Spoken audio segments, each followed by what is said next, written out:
Hey, what's up guys, aarava here, and welcome back to another video on some F1 2019 game ideas here, brought to you all by your comments from the last video we did of these. All these ideas have been literally picked out from your guys' comments, so it really truly is getting you guys involved in these kind of videos. Really like doing them for that kind of aspect. So once again, by the end of this video, if you do end up enjoying it, be sure to hit that like button and then let me know in the comments below if you're going to think of any other new ideas, and be sure to thumbs up other people's comments, because some of these got like over 200 thumbs up on the last video there in the comments. So that's why there's good reason why they're in this top 10 list here. So we've done about 3 of these videos so far, and like right now is the perfect time to be doing these sort of videos and trying to maybe hopefully get them out to Codemasters, because you know right now they're probably making F1 2019. They're in the middle of development here. There's no use kind of doing it later on in the game cycle, later into actual early next year, because then it'll be too late to actually make any major changes. But also at the same time, these are just kind of future ideas for future F1 games, not just F1 2019, that I think all of us would love to see happen eventually, to just create a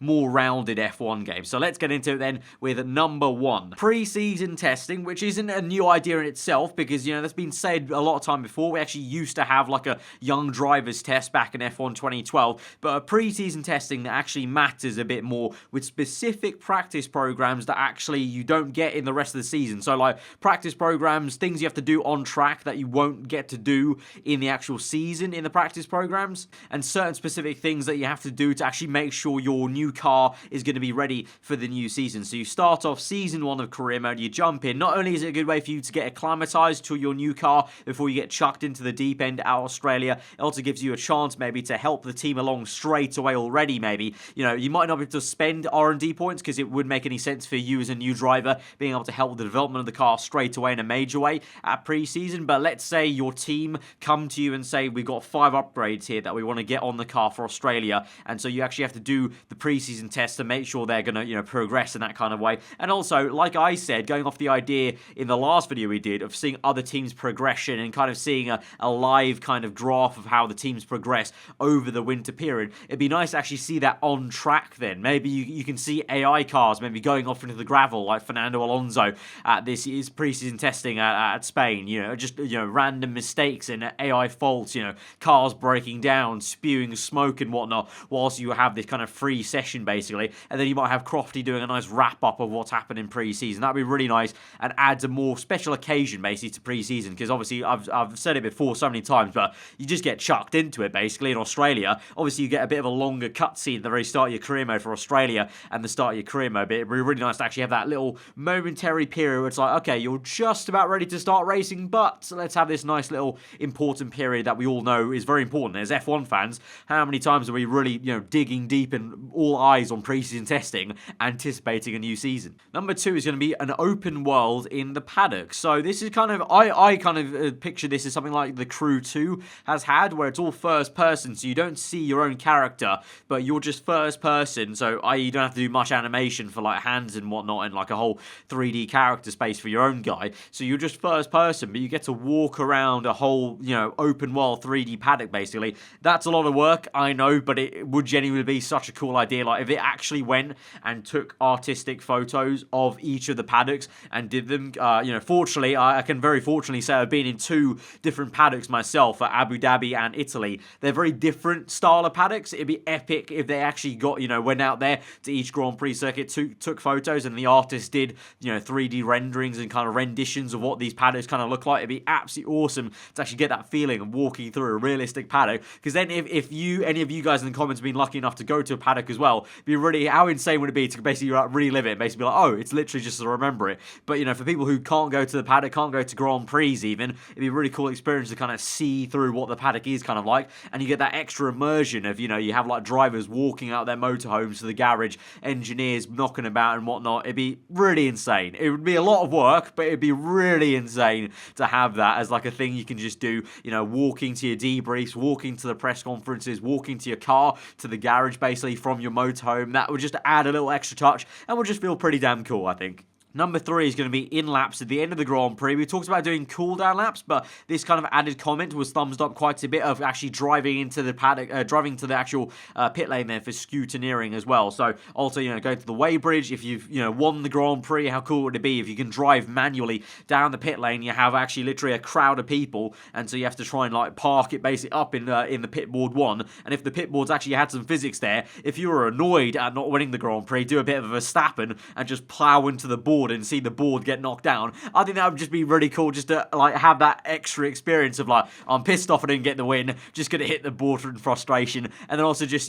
see, it'll be a nice seamless trend also. If you did win the race, you go into your pit board, into your little box for P1, and then it transitions very smoothly into the cutscene. So it just kind of adds, forget like the loading time basically, it just smoothly transitions from you going in, and then the cutscene happens where the guy gets out the car, fist pumps and whatnot, but just a nice transition. And then also, obviously, an idea that was already put forward is just having that in-lap, basically, where you pick up rubber and whatnot, and it'd be cool maybe to have some team radio kind of stuff, a bit of a longer team radio dialogue maybe, because whilst you're doing the in-lap, you could be talking to your engineer. If it was a bad race, you could have kind of 3 different interactions with your engineer about, him asking questions about how do you think that went, do you think we could have done this right, or him telling you, like, we could have done this better maybe, and, because obviously drivers have that kind of dialogue at the end of the Grand Prix usually that we kind of hear a few little snippets of sometimes in the real life kind of Grand Prix broadcast. So that'd be quite cool to actually see in the game. Number 4 is going to be tyre graining and blistering. So this is a really cool idea. Obviously, we've got the tyre carcass temperatures, we've got the outside temperatures, but in real life, there's a lot of talk about the tyres sometimes blistering. We had, little long streaks of tyre rubber that are kind of coming out of the actual tyre surface. So that's the blistering. And then you're graining, where the entire surface from left to right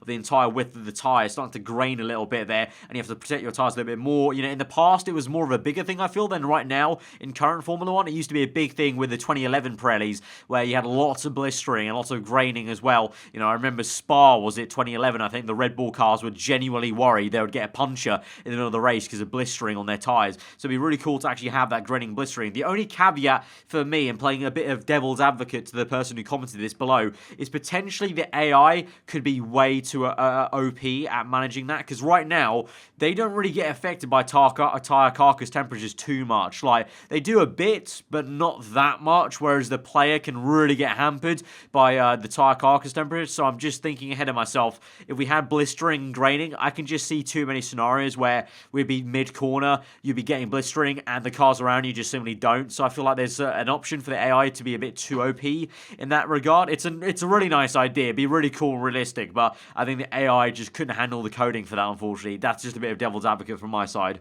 Number 5 is going to be cutscenes between races. We talked about having more cutscenes in general for celebrations, better animations for celebrations, different unique celebrations, but this comment was there's more about kind of cutscenes between the sessions, between the races. So you go from, like, let's say Spain to Monaco, and you have a cutscene of you getting in a private jet or a helicopter. Like for Monaco, basically be a helicopter, basically, because I think a lot of the drivers come in by helicopter and land. There's a specific Monaco helipad like on the right hand side of the circuit. So having a cutscene of your first person again, maybe, and you're coming through, you kind of look out the helicopter window, you see the Monaco Bay, the kind of marine or whatever, and all the yachts and whatnot, and so you come in, touchdown, you walk to the paddock, and then again that transitions back into having an open world in the paddock. You can transition from the cutscene into the open world maybe, but having cutscenes like that, or the suggestion was maybe cutscenes just trucks driving to the next Grand Prix, just instead of the loading screens basically, just have those, like just queue up the video, have a pre-rendered video, so you don't have to render it in real time, just have a pre-rendered video for each team of just like trucks moving forward, freight trains, moving back and forth, front wings being packed up from the previous Grand Prix being unloaded to the next Grand Prix, and whilst the video loads up and just plays, you have in the background the game actually loading in the next weekend, so you kind of almost pad up and kind of have a bit of smokes and mirrors almost of the loading time screens, and kind of have this cutscene just playing out of a pre-rendered video. I think that would be quite cool. Number 6 is going to be practice starts. So practice starts have never been a thing. Starts on this year's game, on 2018 I should say, are way more difficult. The timing has to be perfect, and also the wheel spin, the AI are so much better. I feel like practice starts could be a really good thing as a practice program, and then also maybe as an R&D thing. How many times have we talked about maybe in real life, the Ferrari and Mercedes actually at the start of this season, Vettel having an extra paddle compared to Raikkonen. Teams do work on having a better start procedure and having the car start better. So it'd be really cool maybe to have that as part of the R&D. I guess that would be maybe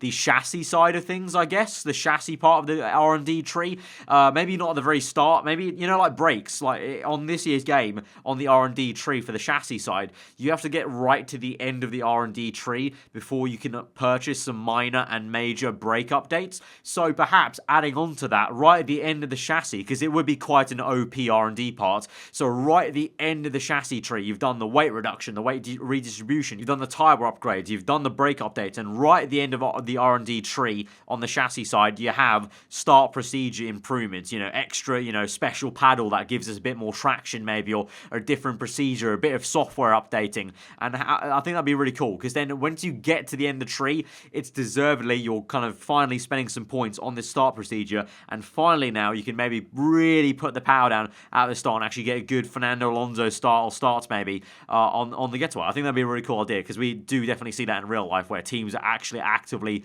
looking at how they do their start procedures. If not, then literally just practice starts at the end of pit lane. That'd be kind of cool as a practice program, try and improve on it, because I think also for new players, especially if they're not used to using a wheel, or maybe if they're not used to, you know, just starting on a controller, you want to do traction off on a controller, kind of getting used to that kind of vibe of, you know, where you need to place your foot or finger on the trigger pedal to kind of get the best grip. Number 7 is going to be more layouts of the current circuit. So I talked about historical circuits last time in the last ideas video, but this one's just more layouts of the current circuits. Obviously, getting the licensing for other circuits that F1 does not go to is probably going to be quite difficult. So it'll be less difficult to just get more layouts of current circuits. Obviously, we have some short layouts of current circuits, but we're talking like historical layouts of current circuits. Like if we could go to Monza and ask them, you know, for the licensing for the old Monza banking, and how cool that'd be. You know, you can't actually race there in the career mode, but just outside of career mode, being able to do the banking at Monza, or just older versions like Hockenheim, the old version where it goes flying off into the forest and comes back.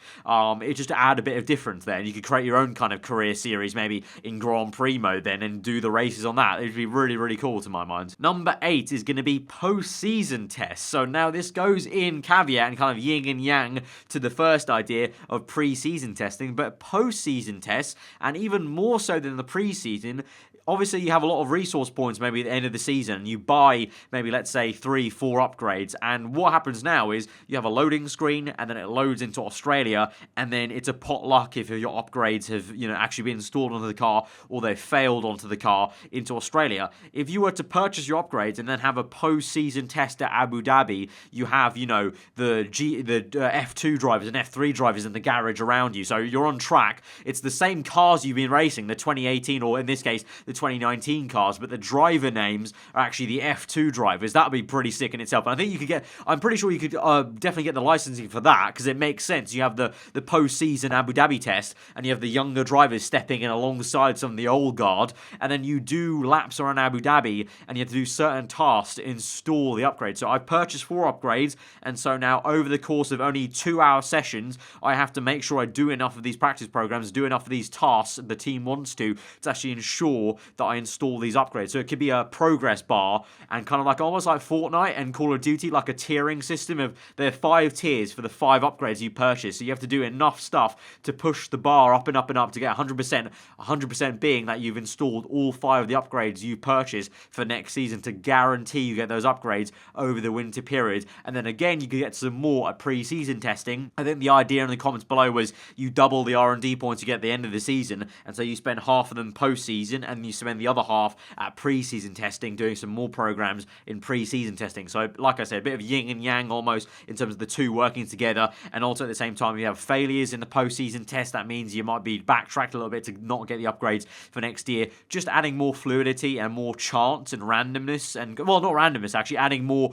kind of actual failures for the player, and kind of, you know, it's on your own onus if you want to actually improve this car by a fair amount. Number 9, and I actually really like this idea. It wasn't an amazingly thumbs up idea, but I really like the idea of it and the sound of it. It was just more filter options for the R&D chart and the performance chart to see what's going on here. So we got the performance chart. That's the overall chart. It'd be really cool to see a breakdown chart like that, but for specific parts of the car, like fuel efficiency, front wing downforce, rear wing downforce, drag reduction, pure engine power, ERS, just to have more data. Like literally, it's the same data Codemasters already put in the game, let's just visually see a bit more. Give us more options to really feed into the data so we can more accurately pinpoint where we need to improve. Like, if I feel like I need more drag reduction updates, and I look at the data and see the drag reduction graphs, and I see, oh, actually, hang on, our car's actually not that bad on drag reduction. I look at the engine graph and see, okay, on pure engine power, I'm actually down. I'm more down than I thought I was, so I maybe need to improve it. Because at the moment, if you look at the engine chart, if you look on the right-hand side and look at the pecking order, that pecking order takes into account not only fuel efficiency, it takes into account engine power and also ERS power. I think it'd be much better to break that down even further so you can see, right, pure engine power, what am I saying? Because that's sometimes a little bit kind of smokes and mirrors in terms of that you can kind of trick yourself into thinking, oh, I've got a good engine, but actually no, I've just got a lot of fuel efficiency, I've got a lot of ERS power efficiency, but I don't actually have pure horsepower going to this car. So sometimes it can be kind of frustrating in a way not to know where you need to fully improve your car, especially for newer players. That'd be even better. But I think just for also like proper F1 nerds, just to kind of look into every bit of data in the career mode and see where teams are, like specifically like, okay, Toros has got good fuel efficiency, good lightweight chassis, but then they've got poor front wing downforce, and Renault have that as well. Renault have good front wing downforce, but they have bad drag. It'd be really cool just to see those pinpoint elements in the basic data. And then finally, number 10 is going to be the summer break. The summer break is a big thing in Formula One. It's a highly contested sort of thing. 4 weeks without any factory work whatsoever. We come back then. I think it'd be really cool to have just a little cutscene for summer break, and also at the same time, obviously it's 4 weeks without any work, but then after you come back from the summer break, there's usually some updates for Spa coming back from the summer break. So I think it'd be really cool from Hungary to Spa if you had a period of time where the R&D points, again like pre-season, post-season, the R&D points maybe double up, and that you get double the amount of R&D points just after Hungary and just before Spa, and you have this kind of cutscene of, right, we're going to do some last minute work just before the summer break hits, then nothing happens, and then summer break ends, and then you have another little period right before Spa where your team are finally working on some updates, and you just have more chance of upgrading, because it is an inflection point sometimes for the season. Not necessarily maybe this year or the last 2 years, but in previous seasons there has been an inflection point in the summer break where teams have come back and they hit the ground running from the summer break, and they just, they build momentum basically for the rest of the season. So I think that needs to maybe be more of a bigger deal in the career mode aspect. If it's just a cutscene, then so be it, but if there's actually some mechanics to R&D as well, that'd be really cool. So that's been 10 other game ideas for F1 2019, the game, and also just future F1 games. So guys, if you do enjoy those ideas, be sure to hit that like button, and like I said, let me know in the comments below any other ideas you guys are having, and be sure to thumbs up other people's ideas around you if you like the idea of those. So yeah, guys, if you're on your idea, do get subscribed for weekly F1 content. I've been aarava. Hope you enjoy the rest of your day. I'll see you guys next time. Goodbye.